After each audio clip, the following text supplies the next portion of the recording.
Dalam hitungan dia bisa anakku itu. Sehat bugarnya anakku ini. Sehat bugar anakku ini. Alangkah jahatnya si hitam itu. Jahatnya musuh dalam selimut itu. Mahnya si musuh dalam selimut. Jahatnya musuh dalam selimut itu sayang. Hati-hati lo nak, aku bilang. Enggak lo nak, baik-baik semua lo orang nak. Baik-baik semua orang kau bilang. Hati-hati sayang. Kalau orang biasanya sayang sama kita, cemburu orang nak.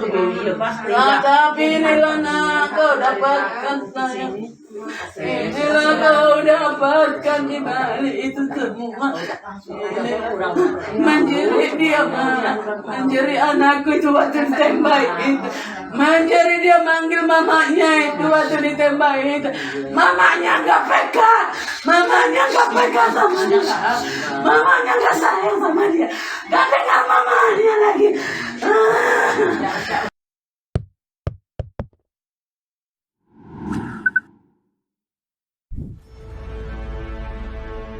Assalamualaikum warahmatullahi wabarakatuh. Apa kabar Anda? Ini hari Rabu. Jadi kita sudah ketemu yang ketiga dalam pekan ini. Saya senang sekali. Saya Hersun Arif. Dan saya Agi Beta. Senang sekali menjumpai Anda hari ini. Dan sepertinya Mas Hersun, kita topiknya masih sama mungkin ya? Atau follow up dari yang kemarin gitu ya? Tadi kalau kita lihat video tadi ya, itu video Mbak, itu namanya siapa, Rohani Simanjuntak ya, itu tantenya dari Brigadir Joshua ya. Ngenes juga sih kalau melihat situasi itu. Nah, ini banyak sekali, ini berkembang catatan-catatan menarik karena saya kira salah satunya ini mulai masuk ke wilayah politik karena kemarin Ketua Komisi 3 kan Bambang Pacul sudah melakukan jumpa pers dan dia juga mengakui akan ini ada banyak sekali kejanggalan ya, kata dia, bahkan dia bilang kejanggalannya ampun-ampun, dan dia menjamin bahwa proses ini akan transparan dan dia akan nanti dijadwalkan untuk memanggil Kapolri. Jadi ini peristiwanya menjadi sangat menarik dan fakta-fakta di lapangan juga menjadi sangat menarik dan banyak kontroversinya gitu ya di lapangan ya, terutama orang kejanggalan gitu. Iya betul Mas Hersul, ini ramai sekali ya. Jadi rupanya hal ini soal kejanggalan itu yang menyebabkan kemudian publik menjadi sangat-sangat interest, sangat-sangat ingin mengetahui betul tentang peristiwa ini. Apa sih yang sebenarnya terjadi begitu? Saya lihat di media sosial hampir semua membicarakan ini dan ini menjadi hot topic begitu. Dan kemudian juga di media mainstream pun atau media konvensional di online maupun di televisi ini dipenuhi dengan wawancara keluarga Brigadir J yang entah sebagai pelaku atau sebagai korban dalam hal ini karena masih dalam penyelidikan gitu ya. Dan berbagai kemungkinan gitu yang ada yang terjadi begitu. Dan salah satunya adalah ini Mas Hersu soal CCTV begitu ya. CCTV yang ternyata sampai sekarang itu tidak bisa dibuka karena katanya itu rusak begitu. Ini kan jadi seperti orang mengait-ngaitkan seperti peristiwa yang juga pernah ada, peristiwa besar seperti KM50 yang ternyata CCTV tidak bisa dijadikan sebagai barang bukti karena rusak. Tapi orang bertanya, apakah betul di rumah seorang jenderal CCTV itu rusak selama 2 minggu dan dibiarkan begitu saja? Bukankah faktor pengamanan itu menjadi hal yang sangat penting? Misalnya yang tinggal perintah pun istilahnya begitu ya, bisa langsung diperbaiki. Begitu juga dengan klaim dari keluarga atau tepatnya dari ayah dan tante dari Brigadir J atau Yosua Huta Barat itu yang mengatakan bahwa Brigadir J adalah seorang anggota BRIMOB dengan keahlian menjadi sniper khusus dan biasa ditempatkan di lokasi rawan. Jadi rupanya sebelum menjadi ajudan dan kemudian ditugaskan menjadi sopir dari Ibu Putri Chandrawati yaitu istri dari Pak Ferdi Sambo tersebut, dia adalah pernah bertugas begitu ya di lapangan dan ada di lokasi rawan dan dia ada seorang sniper khusus, jadi memiliki keahlian tembak menembak. Jadi bagaimana mungkin kalau seandainya seorang sniper dengan jarak tembakan yang dekat di dalam rumah melepaskan 7 tembakan dan tidak ada satupun yang mengenai. Itu yang dipertanyakan oleh keluarga dan kemudian ramai di media sosial. Ada orang yang misalnya memiliki hobi menembak, kemudian dia membahas soal pistol yang dipakai oleh si Brigadir J ini dan sebagainya begitu. Dan kemudian ada balasan dari kepolisian menyatakan, kan ada pertanyaan, kenapa pada Barada E atau Bayangkara 2 berinisial E tersebut, dari 5 tembakan yang dilepaskan 4 mengenai begitu. Padahal dia statusnya levelnya masih di bawah dari Brigadir J yang adalah seorang sniper. Kemudian ada penjelasan dari Kapolres Jakarta Selatan bahwa Barada E pun adalah penembak nomor 1 di Resimen Pelopor Korps Brimob. Begitu pernyataannya. Jadi ini sepertinya setiap kali ada spekulasi kemudian ada jawabannya begitu ya Mas Hersu. Sejauh ini begitu. Dan kemudian yang menjadi perhatian juga adalah unggahan dari Rohani Simanjuntak, yaitu tante dari Brigadir J Yosua Huta Barat tersebut, yang itu juga banyak direkam dan kemudian banyak di-share begitu ya, yang awalnya di mana Karopenmas Ahmad Ramadan itu menyatakan bahwa kami masih selidiki apakah dia adalah ajudan atau bukan dari Kadif Propam gitu. Padahal seharusnya pasti langsung tahu lah itu pada saat jumpa pers yang pertama ya, tapi rupanya keluarga agak bingung atau agak tersinggung mungkin ya dengan pernyataan tersebut, sehingga langsung membuat unggahan di FB-nya, yaitu dari Ibu Rohani Simanjuntak itu yang memperlihatkan foto-foto. Nah ini foto-foto yang diunggah nih, foto-foto ketika Brigadir J bersama dengan Pak Ferdi Sambo begitu, ketika dia bertugas di sana. Ya, kurang lebih itu Mas Hersu. Masih banyak kejanggalan yang lain yang kita bisa bahas di sini. Oke, jadi ini gini ya, supaya proporsional kita dudukkan dulu persoalannya ya, bahwa di sekarang ini di media sosial dan bahkan juga bukan media sosial, media konvensional itu muncul kontra narasi ya dari apa yang disampaikan secara formal oleh kepolisian ya.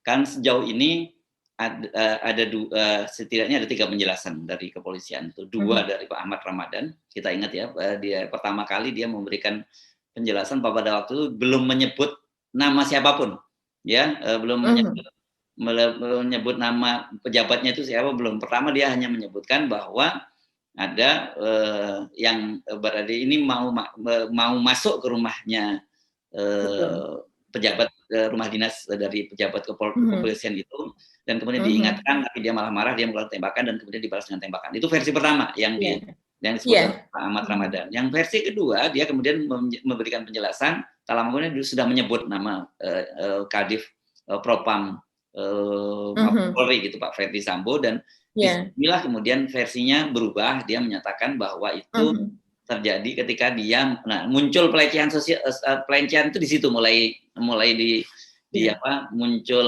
berita bahwa brigadir ini mau melakukan pelecehan seksual itu di situ dan menodong gitu ya, dan kemudian terjadi tembak menembak. Itu versi. Dan kemudian versi itu rupanya kemudian disampaikan secara langsung juga oleh Kapolres Metro Jakarta Selatan ya, yang dia lebih rinci dan dia mengakui bahwa dia memang ditelepon oleh Ferdi Sambo, dan kemudian dia bersama dengan stafnya langsung datang dan melihat ke olah TKP dan melihat ada jenazah yang tergeletak di situ kan gitu, posisinya itu di dekat tangga mau masuk ke arah kamar mandi kan, itu yang dijelaskan oleh oleh Kapolres Jakarta Selatan. Nah, tetapi kemudian yang namanya tadi berubah, namanya bukan E lagi Barada E, tapi Barada RE ya kan gitu ya namanya. Barada RE, penjelasan semacam itu.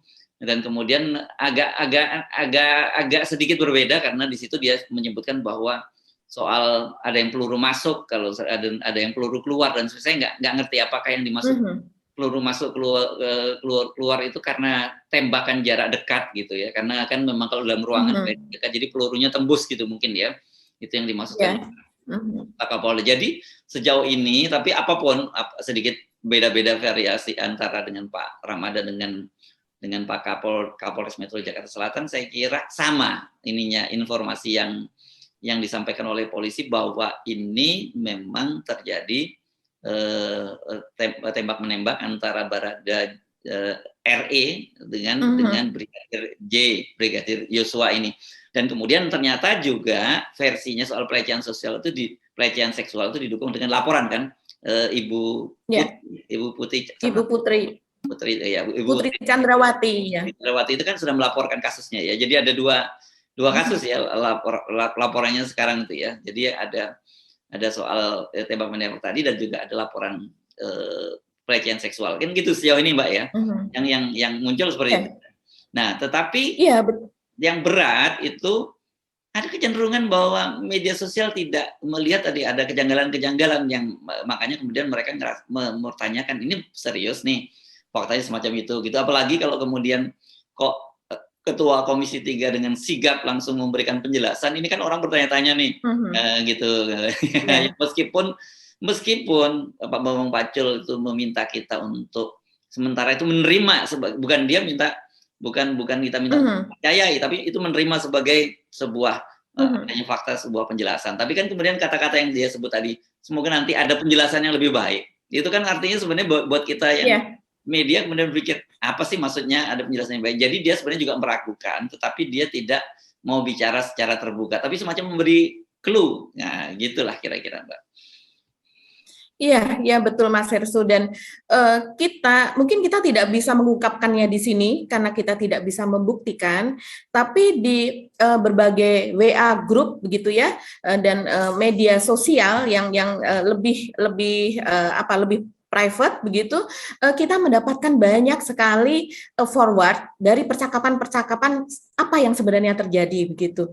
Jadi baik itu forward dari dalam gitu mengenai kondisi dari Baradae saat ini, kan kita sampai sekarang tidak tahu Baradae ini statusnya bagaimana begitu, riwayatnya bagaimana, kemudian asalnya dari mana, profilnya seperti apa kan kita tidak tahu, walaupun kita juga sudah menerima nih foto ternyata dari Baradae itu seperti apa begitu ya, melakukan penembakan terhadap J. Saya kira mungkin kita tidak, tapi kita juga tidak bisa publikasi karena ini belum tidak bisa publikasi.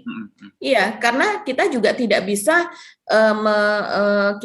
bisa memverifikasi apakah betul itu fotonya, karena pihak kepolisian juga masih belum memverifikasi, belum mempublish kan dari foto dari dia. Nah, kalau foto-foto ini memang kita nggak mungkin mempublikasikan ya kalau cuma percakapan di media sosial, tapi ini buat kita untuk bahan penelusuran ya lebih jauh ya. Nanti Wandi kalau sudah ada yang lebih clear kita akan publish ya Mbak. Tetapi gini, yang agak menarik ini karena ini mesti jujur karena di WhatsApp group itu ada narasi-narasi soal perselingkuhan, ya kan? Narasi seperti itu. Nah, saya cari di mana-mana media nggak muncul, tapi ternyata saya ketemu Mbak. Beritanya satu itu di Tempo, di JPNN. Iya. Nah, ini menurut saya menarik dan saya aneh. Kenapa saya kemudian penasaran? Ini yang salah, ini JPNN-nya, karena di situ dia mengutip dari pernyataan Kapolres Jakarta Selatan, gitu ya, yang kita ditanya soal itu, wah itu isu yang sangat sensitif, itu sudah masuk materi penyidikan, artinya tidak ada bantahan dari Pak Kapolres.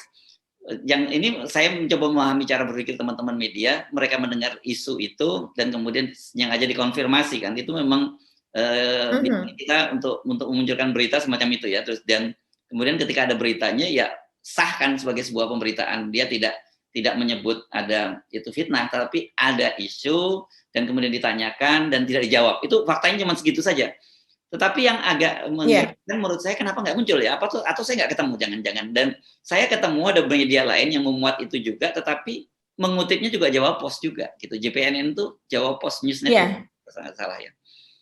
Ya, saya rasa itu bisa jadi wartawan Jawa Post menanyakannya secara personal ya. Jadi tidak, kan biasa kita kalau seandainya ada di jumpa pers, kemudian kita menanyakan secara personal sehingga berita itu tidak muncul, kutipan itu tidak muncul tempat lain. Seperti halnya ketika kita memberitakan soal adanya sertifikat yang diklaim sertifikat itu palsu di Jasinga, kita waktu itu memberitakan dan kemudian menjadi viral ya Mas Hersu, kita hanya melihat itu ada di Tempo begitu. Jadi tidak ada eksklusif di itulah ya. Media lain.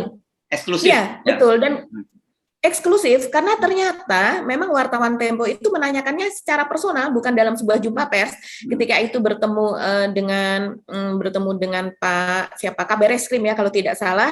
Terus kemudian di situ kebetulan ada penyitaan dari tim Satgas BLBI yang dipimpin oleh Pak Mahfud MD di Bogor Raya begitu, sehingga dia kebetulan bertemu dan kemudian dia menanyakan kasus tersebut begitu, sehingga beritanya menjadi eksklusif, tidak dimuat tempat lain, tapi ternyata berita itu benar begitu. Dan kemudian ya alhamdulillah sekarang sudah ada penyelesaian gitu ya, sudah ada bahwa ada jaminan bahwa semua petani itu akan mendapatkan sertifikat, tidak ada yang dirugikan gitu. Karena dalam hal ini dan akan ada pelepasan hak gitu secara resmi. Nah, ini mungkin kalau saya sih menduga itu kejadiannya seperti itu karena kita memang sebagai wartawan itu ingin mendapatkan berita yang eksklusif. Tapi dalam hal ini saya melihat judul yang dipakai oleh JPPN gitu, itu salut juga sih Mas Hersu. Kalau seandainya, karena itu memang berbagai kemungkinan ada saja kemungkinan. Seperti kita mendapatkan juga, Mas Hersu mungkin juga mendapatkan seperti forward percakapan, ya kita tahulah sekarang dunia itu begitu terbuka lebar. Kita tidak bisa menutupi sesuatu itu menjadi skenario kita sendiri begitu ya. Dan kemudian entah itu skenario atau tidak, lama-lama akan terbuka begitu kejadian yang sesungguhnya. Seperti misalnya kita juga mendapatkan screenshot gitu dan juga forward percakapan dari rupanya para ajudan ini juga memiliki atau anggota BRIMOB itu juga memiliki WA sendiri begitu ya. Terus kemudian mereka membicarakan soal bagaimana peran si Brigadir J ini di dalam keluarga tersebut gitu. Bagaimana posisinya terhadap hubungannya dengan Ibu Putri, bagaimana posisinya di dalam keluarga tersebut, perannya dan sebagainya itu diceritakan di situ. Tapi kita tentu tidak bisa memberikan hal ini kepada pemirsa off the record gitu karena kita pun tidak bisa mempercayai 100% atau kemudian kita ini kan terhadap hal-hal yang kita tidak bisa konfirmasikan begitu. Tapi yang menarik Mas Hersu, yang menarik pada berita yang hari ini baru diberitakan kemarin ya, tapi kejadiannya pada Senin malam, yaitu ketika ratusan anggota polisi begitu mendatangi rumah dari Brigadir J di Sungai Bahar di Jambi sana.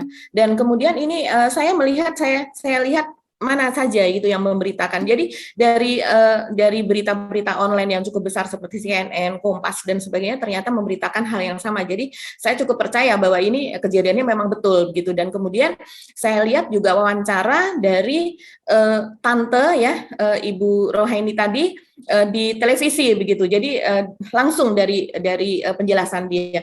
Ternyata memang sempat ada mereka semacam dikepung begitu ya. Kalau sebutan dari Kompas ini judulnya adalah saat ratusan polisi kepung dalam tanda kutip rumah orang tua Brigadir J dan mengunci gerbang, keluarga ketakutan. Nah, narasi dari tante dari Brigadir J pun juga demikian. Jadi dia menceritakan bahwa pada saat itu datang orang begitu masuk ke dalam rumahnya, kata dia seharusnya kalau ini kan assalamualaikum atau salam ini tidak langsung masuk, kemudian pintu ditutup, korden ditutup, terus kemudian juga memerintahkan agar mereka tidak merekam, keluarga ini tidak merekam, dan kemudian sempat marah keluarga tersebut dengan mengatakan bahwa ini kan rumah kami, kenapa Anda mengatur-ngatur rumah kami, dan kemudian Anda masuk seenaknya ke dalam rumah kami dan sebagainya. Dan kemudian ya kita tidak bisa dalam hal ini sebuah institusi membungkam atau menyuruh orang supaya tidak memberitakan ini, karena rumah itu juga dia memiliki tetangga, ada di sebuah komplek begitu. Walaupun rupanya rumah dari keluarga atau orang tua dari Brigadir J ini terletak di sebuah komplek SD di Sungai Bahar sana, dan kemudian memiliki gerbang sendiri, dan gerbang itu setelah masuk ratusan polisi itu gerbang tersebut ditutup begitu. Berita dari media seperti itu Mas Hersu. Jadi apa maksud dari semua ini begitu? Maksudnya setelah semua hingar-bingar seperti ini, baru kemudian pihak kepolisian melakukan hal yang seharusnya bisa mereka deteksi dari awal, seharusnya harus seperti ini. Kalau seandainya memang kematiannya adalah wajar, tapi dalam keadaan tidak wajar gitu. Wajar dalam arti memang kejadiannya seperti itu begitu ya. Nah, kalau dalam hal ini orang kan jadi kemudian berspekulasi lagi. Kenapa sampai seolah-olah ada intimidasi seperti itu? Ini apa yang membuat keluarga ketakutan gitu ya, bisa membuat seperti itu. Gitu Mas Hersu. Nah, ini penting mumpung kita ngomong ngomongin soal media sosial dan juga media konvensional gitu ya. Yang kita ingin sampaikan pada Anda bahwa ini sekarang satu tentu saja kepada Pak Polisi, dan saya kira Pak Polisi pasti tahu karena mereka juga akan memantau percakapan melalui tim cybernya gitu ya di media sosial. Ini sekarang muncul ketidakpercayaan memang dari publik terhadap versi versi yang resmi dari polisi, apalagi kemudian kan media ditambah lagi dengan media banyak mewawancarai narasumber yang kemudian makin meneguhkan ketidakpercayaan publik terhadap informasi yang disampaikan oleh kepolisian. Nah, saya kira ini tentu tantangan yang serius bagi kepolisian karena ini berkaitan dengan kredibilitas. Sebuah lembaga itu kan eksis kalau dia kepercayaan publik terhadap lembaga itu tinggi kan gitu.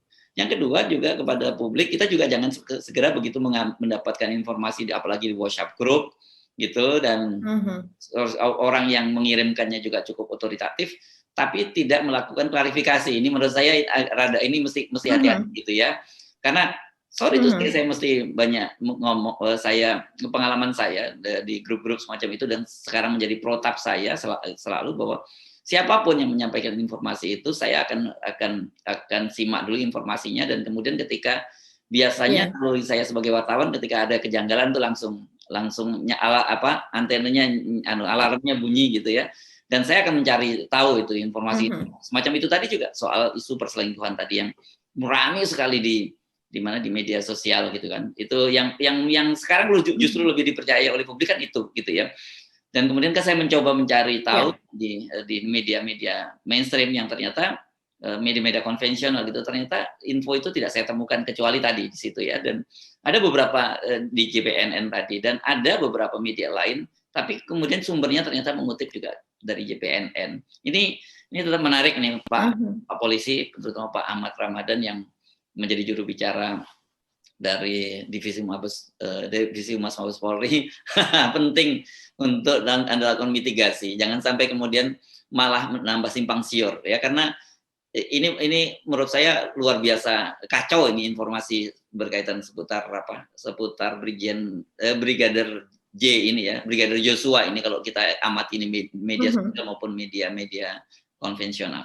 Nah itu Mbak ya, saya kira kita penting setiap kali, karena kasus ini memang luar biasa, dan kalau Anda tidak terbiasa menyaring berita bisa mabok nih, informasinya luar biasa banyak gitu, dan selalu jangan mengambil kesimpulan gitu sebelum Anda mendapatkan membanding-bandingkan informasi yang ada dan kemudian mendapatkan info-info yang cukup otoritatif gitu ya. Itu yang terjadi sekarang ini kan, muncul banyak orang yang disebut hoax dan sebagainya, sebenarnya nggak ada maksud hoax, mungkin ada yang karena lugu, ada yang terlalu bersemangat gitu. Tapi ada juga sih yang memang senang memproduksi narasi hoax gitu.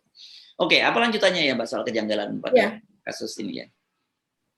Ya, yang dipertanyakan sebagai kejanggalan dan kemudian ini perlu ya dijawab oleh Mabes Polri ataukah dari Kapolres atau Polresta Jakarta Selatan yang sedang melakukan penyelidikan, begitu ya Mas Hersu, yaitu adalah antara lain soal karir dari Brigadir J ini. Jadi keluarga, saya lihat juga di televisi wawancaranya menyatakan bahwa sekitar 7 bulan lagi itu ada kesempatan Brigadir J akan naik pangkat, begitulah.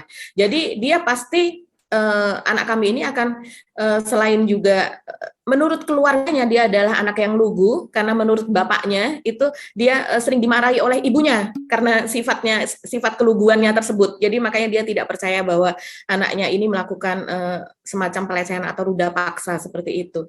Nah, kemudian yang dipertanyakan adalah apakah betul dia berani gitu ya untuk meruda paksa dari istri seorang jenderal begitu, sementara dia sendiri sudah memiliki kekasih seorang gadis muda begitu ya, yang akan dinikahi sekitar pada akhir tahun ini, yang sudah berhubungan selama 8 tahun selama ini begitu.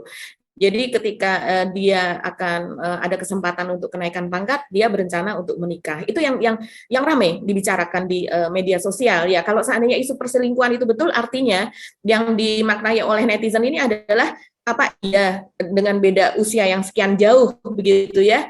Kemudian itu terjadi sementara dia sendiri masih sudah memiliki kekasih yang masih muda begitulah, katakanlah seperti itu. Dan kemudian juga yang lain-lainnya adalah mungkin yang ramai juga adalah pamannya yang ikut meninggal, Mas Hersu. Jadi ketika akan dimakamkan, pamannya ini memiliki memori yang sangat, yang mungkin sangat melekat ya dengan Brigadir J ini ketika masih anak-anak, sehingga ketika dia datang dan dia akan memberikan sambutan pelepasan jenazah, dia tidak sanggup melakukannya. Begitu kata keluarganya, dia kemudian batuk dan kemudian tidak kuat begitu, jatuh dan dibawa ke rumah sakit, dan kemudian setelah dirawat beberapa saat ada pembuluh darah yang pecah dan kemudian ikut meninggal. Nah, ini tragis sekali. Jadi dalam saat keluarga itu memakamkan dua orang yang sangat dicintai gitu. Ya, itu Mas Hersu. Dan Oke, ini juga menarik karena kemudian tadi itu saya karena ada bau-bau skandal asmara itu gitu yang jadi kalau dari sisi unsur memenuhi layak berita itu memenuhi layak berita semua.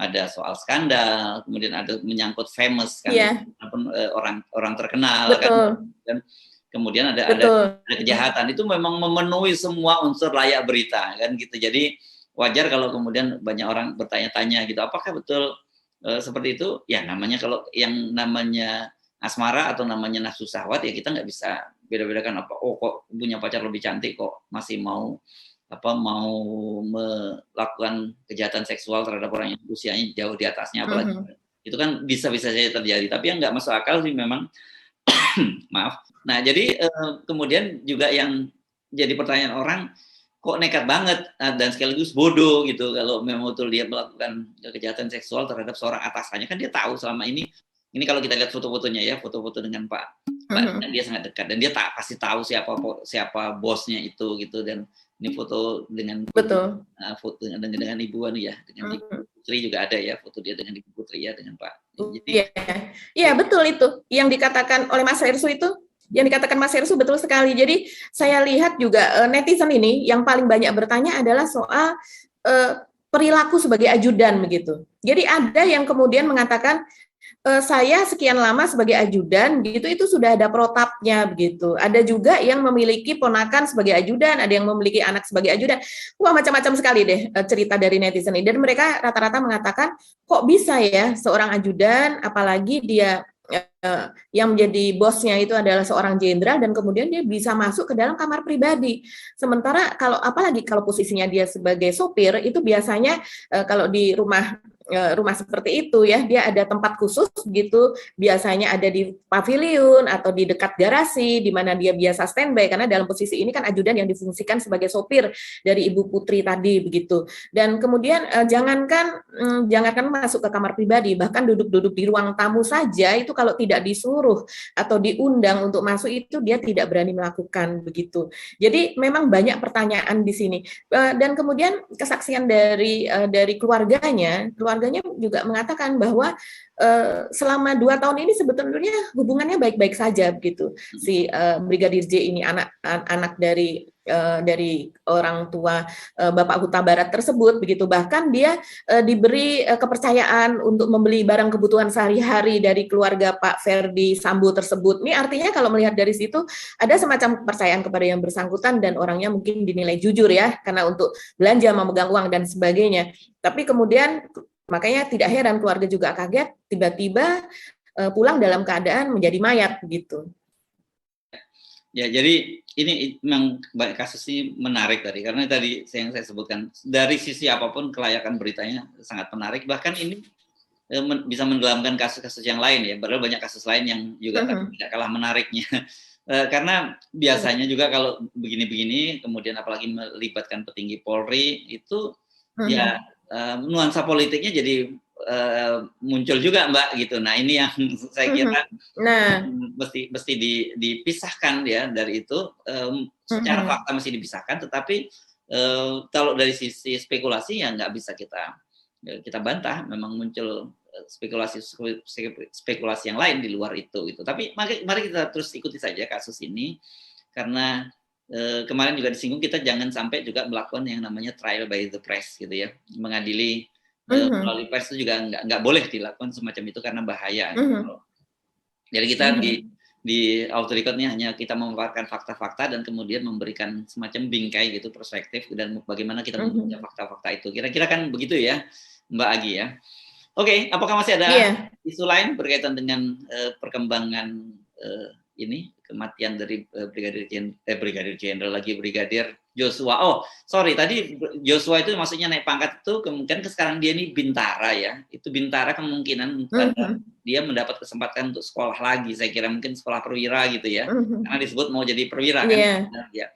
Memang ada kesempatan, apalagi kalau dia punya akses dengan para pimpinan-pimpinan seperti ini, kesempatan apalagi kemudian dia dapat rekomendasi yang baik, itu memang peluangnya untuk jadi perwira juga terbuka gitu. Tapi ini adalah tragedi ya, karena kelihatannya sebagai anak muda. Umur berapa sih Mbak ya si Joshua ini? Ada penjelasan umurnya nggak di situ?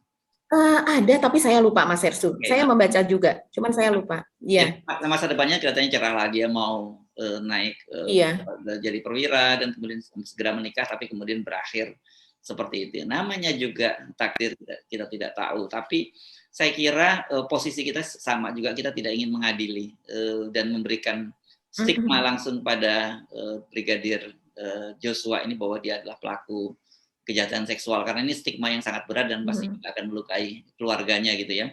Jadi mesti proporsional kita tempatkan bahwa ada penjelasan, dan kita mesti menjelaskan begitu ya. Ada keterangan dari Karopenmas Divisi Humas Mabes Polri, ada keterangan dari kita berharap ya Mas Hersu, kita berharap tim gabungan yang dibentuk oleh Pak Listio Sigit Kapolri itu akan bekerja secara maksimal. Karena ini yang berkembang adalah polisi, tembak polisi, di rumah polisi, diinvestigasi oleh polisi, diselidiki oleh polisi, dan kemudian yang memberikan penjelasan juga polisi. Jadi ini adalah seputar di dalam polisi itu sendiri. Tentu perlu penilaian dari pihak lain dalam hal ini. Maka kita harapkan tim gabungan yang dibentuk ini dapat secara fair begitu dan independen untuk mengungkap secara jelas kasus ini bagaimana. Karena kalau seandainya tidak fair dan tidak independen, saya rasa ini akan semakin brutal ya isu di media sosial. Karena di media sosial itu 50-50. Sebagian itu adalah isu yang lebay, berlebih-lebihan atau bahkan hoax. Tapi ada juga sebagian yang memang merupakan inside story. Kalau kita telusuri, oh ternyata memang benar. Tapi karena yang bersangkutan itu tidak bisa membeberkannya secara resmi, maka kemudian dikeluarkannya di media sosial. Ya, gitu. Dan kita bersyukur. Dan kita harapkan itu. Bersyukur dalam kasus ini ternyata buzzer nggak ikut masuk gitu. Karena kalau buzzer ikut masuk, wah itu udah jadi nggak karu-karuan. Jadi lapangan udah sangat becek gitu. Sangat tinggi. Gitu. Dalam hal ini kalau saya lihat buzzer tidak ini ya, karena ini memang ada di seputaran Pak Jokowi begitu ya. Maksudnya di seputaran rezim lah, di seputaran pemerintah lah. Ini kan ada di bawahnya Pak Listio Sigit yang juga adalah kepercayaannya dari Pak Jokowi. Pak Jokowi juga mengatakan agar hukum ditegakkan begitu, walaupun dalam nada singkat, tapi kemudian dibuat judul oleh media bahwa Pak Jokowi ingin agar ini didalami begitu. Nah ini menarik, karena kita membaca berita di balik berita itu. Saya juga sering begitu, saya sering kaget gitu ketika membaca judul sebuah berita, dan biasanya seperti itu saya cek kemudian kayak Pak Jokowi itu misalnya gampang kan sekarang, cek saja di sekretariat di YouTube-nya Setpress gitu ya, dan ternyata itu menjawab pertanyaan wartawan dan kemudian cuma jadi satu kalimat pendek, tapi kemudian judulnya seolah-olah itu Pak Jokowi memberikan atensi terhadap kasus ini. Ternyata kalau kita lihat konteksnya enggak kan, ya cuma ada pernyataan dari Pak Jokowi. Tegak gitu. Tapi lepas apakah Pak Jokowi itu memberikan atensi khusus atau tidak, menurut saya memang ini kasusnya perlu diungkap secara transparan. Karena tadi sekali lagi berkaitan dengan kepercayaan publik terhadap lembaga Polri, apalagi janji Pak Listio Sigit pada waktu fit and proper test dulu kan dia akan akan melakukan semacam presisi. Ya, presisi. Jadi harus presisi. Saya kira itu Mbak berkaitan dengan Brigadir J itu. Apakah masih punya energi kita untuk bicara yang lain, atau saya kira kita mesti satu topik saja hari ini Mbak? Iya. ada sesuatu yang ini Mas Ersu, yang ini ringan-ringan saja ya. Ternyata rencana KUHP atau RKUHP itu salah satunya adalah memuat soal larangan gitu ya, atau ancaman terhadap orang yang mengaku-ngaku memiliki sesuatu yang goib gitu ya, atau mengaku sebagai dukun atau memiliki kekuatan sakti dan sebagainya gitu. Jadi ancamannya itu adalah kurungan 1 tahun 6 bulan atau 18 bulan, dan juga itu iya, ada dan denda bisa kena dong. Mbak Rara bisa kena dong kalau ini KUHP-nya berlaku. Jadi ini sesuai dong judulnya teman-teman yang memprotes RKUHP semua bisa kena gitu ya. Ya ini. Iya Mbak Rara yang punya remote langit ya. Ya. Wah Mbak Rara, hati-hati Mbak Rara. Ya, jadi mungkin sebaiknya membiarkan orang lain mengakui dia sebagai seorang yang sakti begitu, atau orang yang memiliki kemampuan khusus, tapi jangan mengaku-ngaku gitu, mengaku-ngaku bahwa saya memiliki ini, karena yang di situ kalimatnya adalah orang yang mengaku-ngaku gitu Mas Hersu. Dan bisa didenda kategori 4 ya. Kalau di endorse oleh orang lain atau BUMN endorse nggak akan kena dong ya. Nah, itu ya. Kalau usernya bagaimana ya? Usernya kena apa enggak nih begitu? Karena dan apakah kalau di situ disebutkan tuh ini adalah pasal-pasal yang berkaitan ya dengan santet, dengan dukun yang bisa membuat orang lain sakit, dan orang lain apa ya? Ini kesehatan, soal kesehatan orang lain dan sebagainya begitu ya. Itu pasalnya adalah soal itu. Saya tidak bisa membacanya dengan tepat, tapi kurang lebih secara garis besar itu adalah itu. Dan ini bisa didenda dengan kategori 4, yaitu sebesar 200 juta rupiah. Ini cukup besar. Tapi kalau kita lihat gaji dari Mbak Rara yang ada di Mandalika waktu itu ada 3 digit dia bilang. Jadi ya untuk 1 kali event saja bisa segitu. Jadi ya kalau 200 juta enggak terlalu. Tapi saya kira kalau tadi ngomong lucu, ini soal yang serius KUHP ya, RUU KUHP ini, karena tadi itu dengan tagline semua bisa kena, itu semua orang bisa kena, termasuk di media. Ya. Karena dan kemarin ada diskusi dengan teman-teman Dewan Pers gitu, dengan konstituen Dewan Pers, karena saya mewakili dari SMI, Serikat Media Cyber Indonesia itu dibahas, dan harusnya ini memang media menjadikan ini semacam agenda setting, karena bagaimanapun ini soal serius. Bukan persoalan karena ini akan berdampak pada kita, tapi akan berdampak secara keseluruhan pada sektor kehidupan kita, bahkan termasuk tadi orang yang mengaku-ngaku punya kemampuan gaib tadi. Padahal mengaku, dan padahal faktanya mungkin sebenarnya dia enggak. Kalau orang yang punya kemampuan gaib biasanya nggak akan ngaku deh Mbak, dia pasti diem-diem aja gitu. Itu pantangan tuh pemali, biasanya kalau ilmunya bisa hilang tuh kalau katanya diumbar-umbar ke orang lain. Ya katanya sih begitu, tapi kalau sekarang di era media sosial mereka malah beriklan kan Mas Hersu. Iya.